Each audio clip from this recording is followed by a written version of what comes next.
นะเนาะต้องถ่ายรูปก็เด้อหน่อยหนึงเด้อโอ้เนาะอะไรกี่เลยอย่า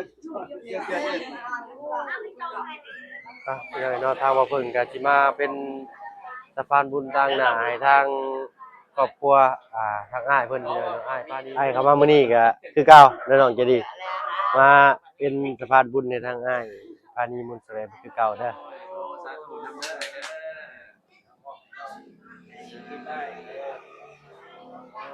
โตพี่น้อยเนาะฝนตกฟ้าลงเมื่อวานนี่เนาะพายุฝนถล่มโอ้โหเนาะทางย่างเพิ่นก็ได้เนาะมาล่ะมาพร้อมแล้วพี่น้อยเนาะโอ้ยสบายดีสบายดีทางน้องเจดีก็ใส่ชุดงามแท้มื้อนี้โตไปๆเนาะได้คนมาหลายเลยบ่มื้อนี้ฮะโอ้โหยังบ่ได้ฮักออกว่าจะเฮือนบ่นี่อาบแล้วบ่น้ำมื้อนี้เอาแล้ว สบายว่าหยอกกันซื่อเด้อเนาะโอ้งามเนาะผู้คนเอิ้นมาหลายอยู่บ่มื้อนี้เนาะฮะตั้งใจเว้าดีไม่ได้ๆมื้อนี้คนมาหลายอยู่บ่ได้อยู่หลายอยู่เนาะเลยดีใจบ่ก่อนมื้อก่อนยามเด้อบัดนี้ดีใหญ่เนาะเบิ่งเด้อบัดนี้เด้อผู้คนเพิ่นมาความอยู่ความกินเพิ่นมีให้เพิ่นอยู่นี่เนาะโอ้โอ้งามใส่หมุนให้ปะลุงเพิ่นเบิ่งแหน่เนาะมื้อนี้เป็นมื้อพิเศษของน้องเพิ่นเด้อพี่น้องเด้อเนาะเออมาเนาะไปเออเพราะว่าเผื่อแล้วเนาะฮะก็ลงมาสิบ่นี่ฮะโอ้เนาะข่อยเป็นผู้โชคดีผู้แรกได้เห็นน้องบ่ได้สลายเนาะเนาะก็ว่าได้บ่บุญรถเอาไปกินนี่ห้อยบ่ได้นั่นได้ดินะเออเอาเนาะหลายผู้หลายคนพี่น้อยเนาะญาติพี่น้องก็มาล่ะ5 โมง 4 โมงแม่นบ่แม่นเออเอาก่อนอื่นนะ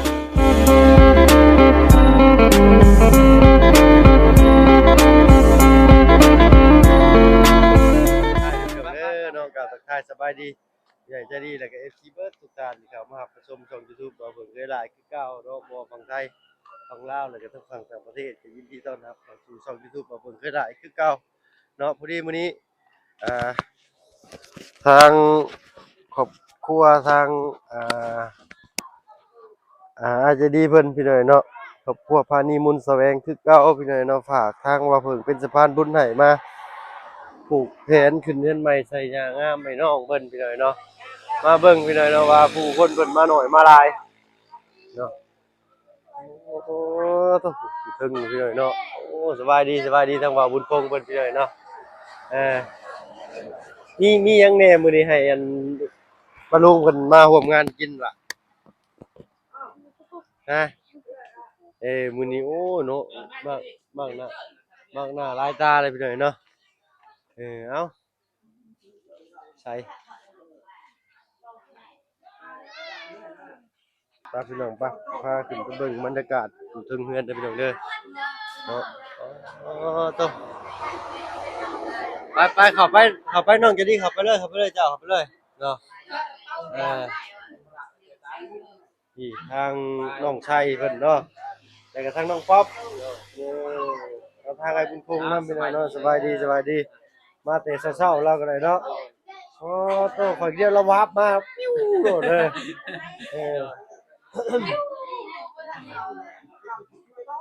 ใช่ญาติพี่น้องเพิ่นก็คือสิบุคคลสำคัญแหละพี่น้องเนาะขึ้นมารวมตัวกันอยู่ข้างบนก่อน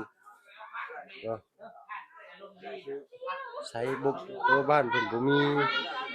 มีคันหมักเบ้งพี่น้องเนาะคันหมักเบ้งใหญ่นะ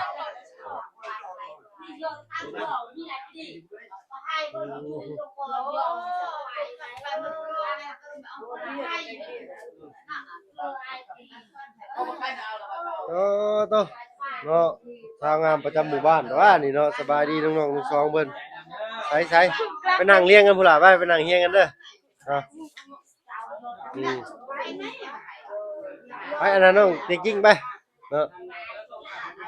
เบิ่งเอาเพิ่นก็สิเฮ็ดตามประเพณีทางบ้านเพิ่นพี่น้องเนาะ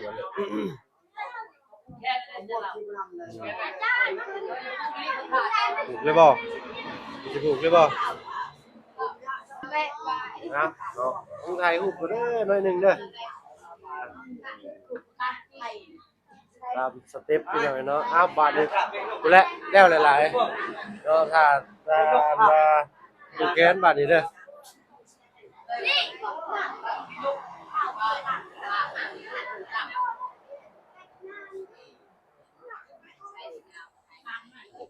จะเป็นทางนั่นเนาะอันว่าแขกคนเพิ่นมาร่วม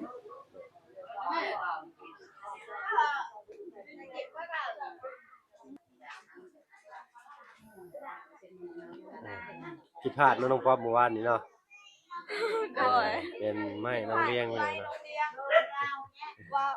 เขาลงแบบเขามาส่งเพื่อนไปเด็ก โอ้ตัวลุงคืมเลยจังมามองไงนึงนะลุยวะ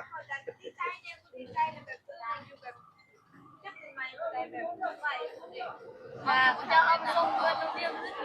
แม่อยากให้เลยเลยว้าแต่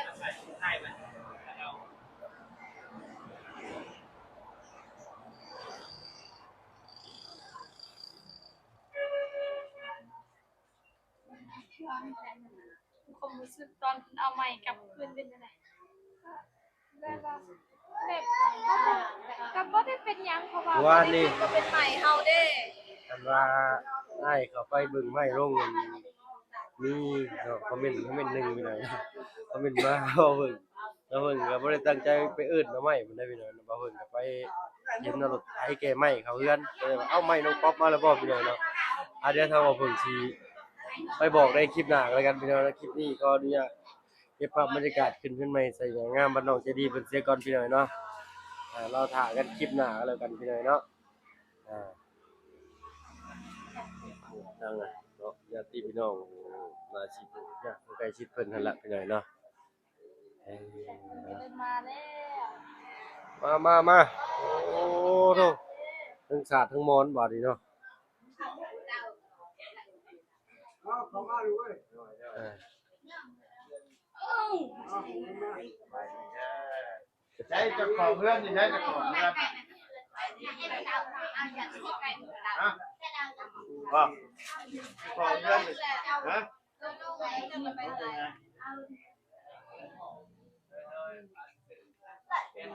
จีดีเอ้ย ลุงฝากเลยนะลุงเด้อขึ้นโดย บ่ได้แห่บ่ได้แห่ฮอบเพื่อนบ่โอเค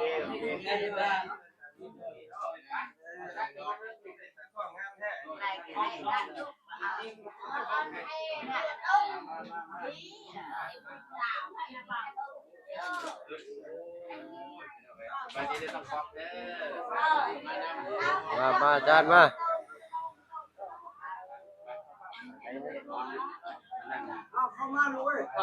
เข้าไปนำกันแล้วไป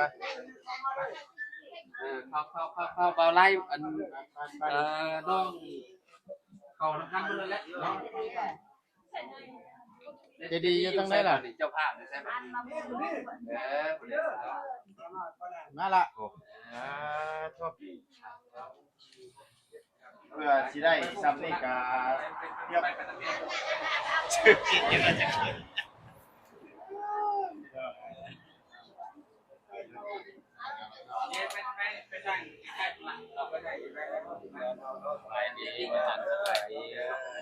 สบายดีทางลุงจันทร์เลยเนาะทางน้องกองมีเพิ่นไปเลยเนาะไป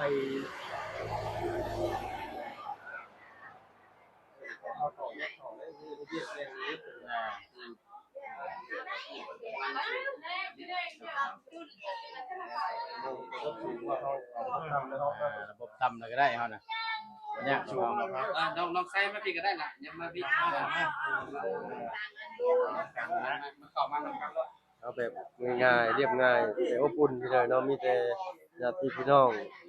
ใกล้ชิดว่าซั่นซะ อ๋อโดย เด้อเด้อเรื่องใหม่นะ นั่นแหละรู้ไว้คนที่บอกนะ โดย เราแค่จะมาให้มันกลับให้มันคืนเราพูดว่าไปเรื่องงาน เจ็บข่อยบาดบ่ได้ยินน้ำไม้ข่อยบาดพี่น้องเนาะ เตียจ้ะ อันนี้เราที่โรงเรียนกันให้ลูกผมด้วยเอาให้ ลงป๊อบลงป๊อบยับเข้ามาอีกลงป๊อบยับเข้ามาอ๋อโอ้บ่ได้เนาะ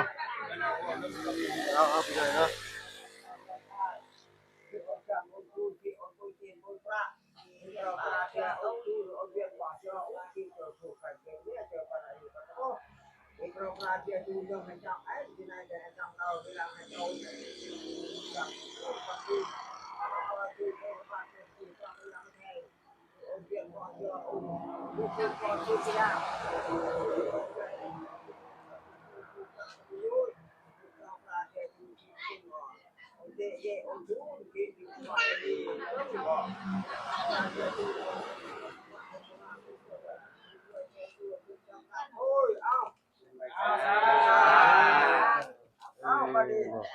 ง่ายๆที่นอนบ้านเพิ่น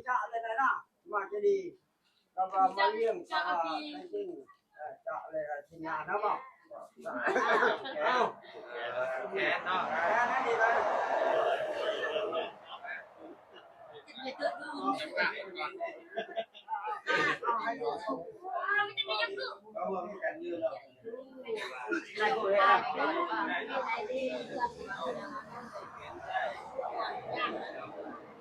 เราสิให้ไปได้พี่น้อยในวันนี้ มันใจไม่เห็นก่อนเรากินได้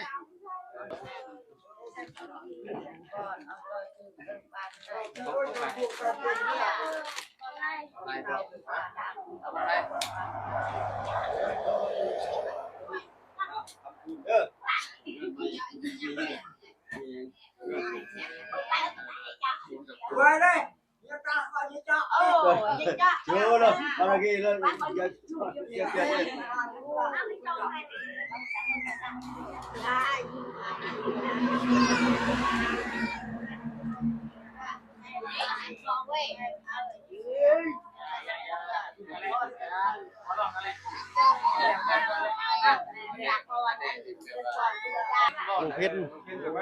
ô đâu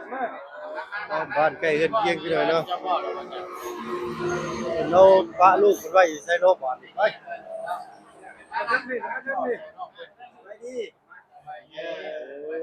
lúc vậy nó hay bạn lâm nhiều nữa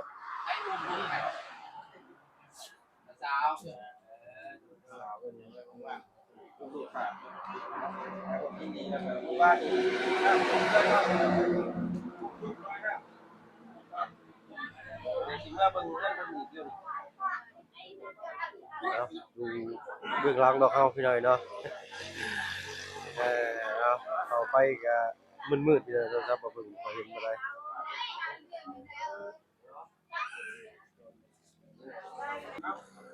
พี่น้อยเนาะทางมาเพิ่งก็สิมาเป็นสะพานบุญทางหน้าให้ทางครอบครัวทางอ้ายเพิ่นนี่เนาะอ้ายปานีมูลแสวงเนาะเพิ่นได้ให้ทางบ่เพิ่งเป็นสะพานบุญให้พี่น้อยเนาะมาผูกแขนให้ทางน้องใจดีเพิ่นกับแม่กับลูกคนละ100,000กีบเด้อพี่น้องเด้อเนาะถ่ารอคิวก่อนพี่น้อยเนาะรอเข้ากำลังหมู่เนาะเวลาเอากันอยู่ลาล้างหมู่แน่จักหน่อยเนาะเห็นอยู่บ่ลุงแหล่อีเขาจักเอาแหละพี่น้อยเนาะตั้งคือเลยอยู่รอถ่ายจักหน่อยพี่น้อยเนาะลำไม่ยุ่งดำพวงงามบ่โอ้เนาะเลือกเอารถดิเราจะตามน้องมันไปเต็มเนาะ สีดำดอกไม้ เอาไก่แล้วบ่เข้าก่อนเด้อสิเจาะเด้อเดี๋ยวข่อยสิท่าค่ะกำลังหมู่ดอกนี่เนาะ เห็นแล้วบ่เห็นแล้วบ่ ให้บัตรได้แล้วบ่จักพี่น้อยเนาะครับก่อนอื่นก่อนที่เข้าบัตรต่อแขนให้น้องเพิ่นก็เอาบัตรกันเด้อเด้อครับทักทายสบายดีเนาะพี่น้องทุกคนนี่ก็เป็นมื้อสำคัญดีเนาะเนาะที่สุดคนเพื่อนใหม่น้องใจดีและครอบครัวพี่น้องเนาะสำหรับงบในการเฮ็ดบ้านหลังนี้ก็บ่ฮู้เท่าไหร่กันเนาะเพราะว่าบ่ได้เป็นร่วมสมทบน้ำหมู่เนาะบ้านอาจจะประมาณ แสนกว่าบาทก็ได้ที่เบิ่งประมาณแสนปลายเนาะเดี๋ยวให้ทางช่องของจานลาวเพิ่นรวบรวมสรุปยอดว่าเบิดเท่าไหร่เนาะเงินสำนี้กันสำนี้แหละสิสิเฮ็ดให้น้องป๊อป ย้อนได้บ่ผู้นี้ เอาไปเด้บาดนี้ เอาไปเด้อ ยังเด้บาดนี้เนาะ ขนม จับหิวเลยเนาะ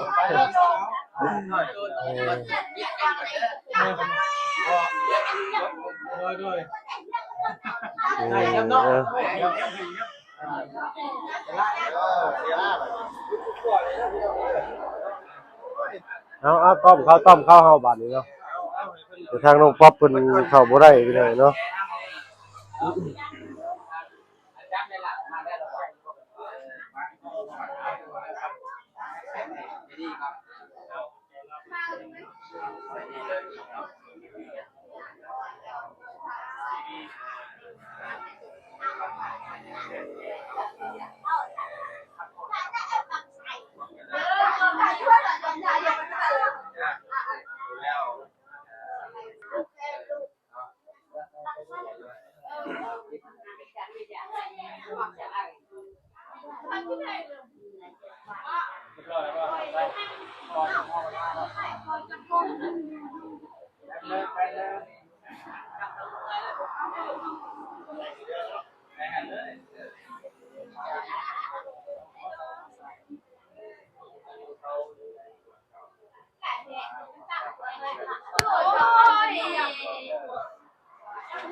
ลืมคนซื้ออะไรบอกคุณปู่จะรู้ว่าตั้งใจฟังเลยเราเขาบอกคักได้ ยังใช้บาทนี่ อ่า บ้า ยัง จั บาง ทจะมาเพิ่มโอ้ยมาใช้พี่ยอดเดียวแล้ว แค่คนพยายาม ใช่อันนี้ โอเคเอาไปทาง แล้วมีตู้ฝากแล้วมาไล่กันจะบีบคอพี่ตู้จะบีบคอตู้ บีบคอไว้บ่ ตั้งขาว่าไงบีบคอไว้ พี่น้อยเนาะถ้ามาฝึกเขามามื้อนี้ก็เขามาเป็นตัวแทนให้ทางให้ทางบาบุญเพิ่นบอกก่อนพี่น้องนะจะน้อย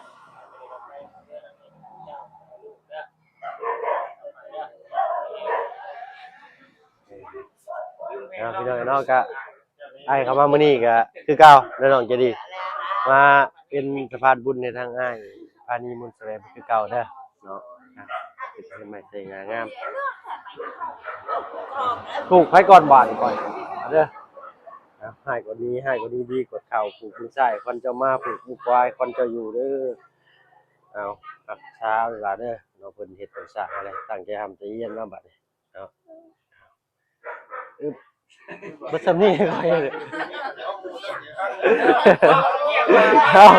เกี่ยวอะไรดอกก็หมู่ก็คือสิเว้าเบิดเด้อพี่น้องโอ้เฮาก็บ่ยังสิเว้าหลายเอา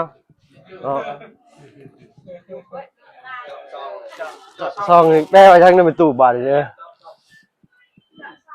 แปลว่าเราซื้อบ่ได้บอกยัง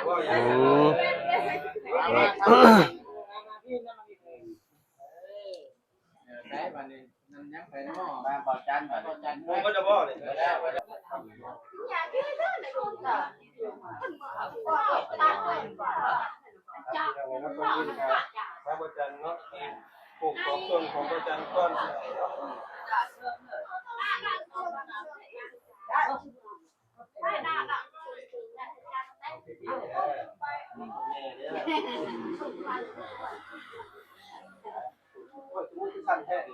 โอ้กินกาแฟอันห้านเดียวกันมาเลยสั่นนี่สิกินเบอร์ดี้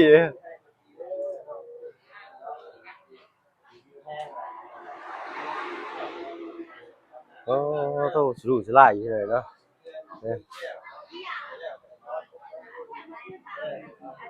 เอาอันนี้ข่าวดีไปไว้เนาะเนาะ ขอที่แบบไร เอาแต่เรื่องมีเวียกงานเนาะมีเวียกงานแต่ก็มีผู้หักผู้ฟ้องแหละเนาะทั้งนี้ก็ว่าไหนมันบ่ดีก็ถึงนำเด้อเนาะเด้อเงินเด้อแล้วก็ยังบ่ได้เบิดเท่านี้พี่น้องไอ้มื้อนี้เนาะทางบ่อดันเนาะก็ไปดนมาเทื่อเรามีของเสื้อผ้าน้องเพิ่นอยู่คักแท้นี่เนาะ โอ้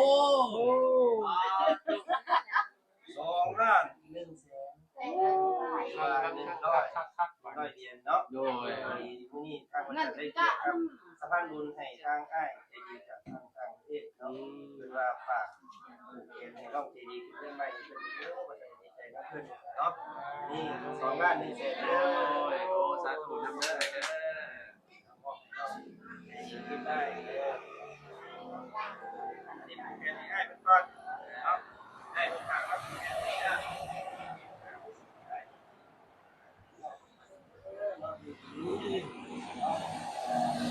อันนี้นะพี่น้อยเนาะเพิ่นเอิ้นว่ามาทีหลังดังกว่ามาซะแต่ก็มาพี่น้อยเนาะทางลุงเพิ่นบ่ค่อยได้เข้ามาพี่น้อยเนาะเพราะว่าทางเพิ่นรับหน้าที่หรือว่ารับเวียกงานทางอื่นพี่น้อยเนาะหน้าที่รับผิดชอบเพิ่นอยู่ทางบ้านนึงพี่น้อยเนาะแล้วก็คอยมารับมาส่งทางมาเพิ่นคือกันพี่น้อยเนาะทางมาเพิ่นบ่ได้เอารถมาได้แนะเนาะเป็นคำเหมือนคุณเด้อล่ะเด้อให้เพิ่นผู้แลอยู่ทางต่างประเทศเนาะ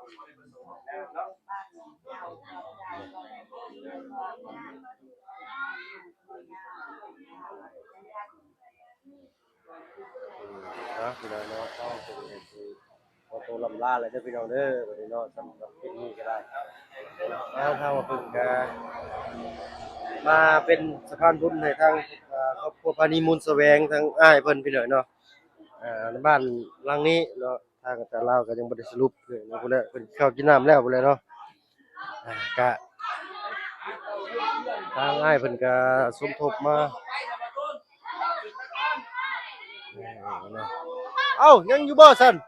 โอ้เนาะลืมเด้นี่พี่น้อยเนาะเอาพี่น้อยเนาะไปลืมแล้วบ่ตูนลืมแล้วเนาะไปยังก่อนบ่ตูนยังก่อนเอ้าเนาะก็สำหรับที่นี่ก็สิขอตัวลำลาแล้วพี่น้อยเนาะก่อนพี่น้อยเนาะสำหรับที่นี่ขอบคุณที่เข้ามาชมช่อง YouTube ของผมพี่น้องเด้อเนาะดีๆให้ทุกคนไปแล้วพี่น้องสบายดีจ้ะ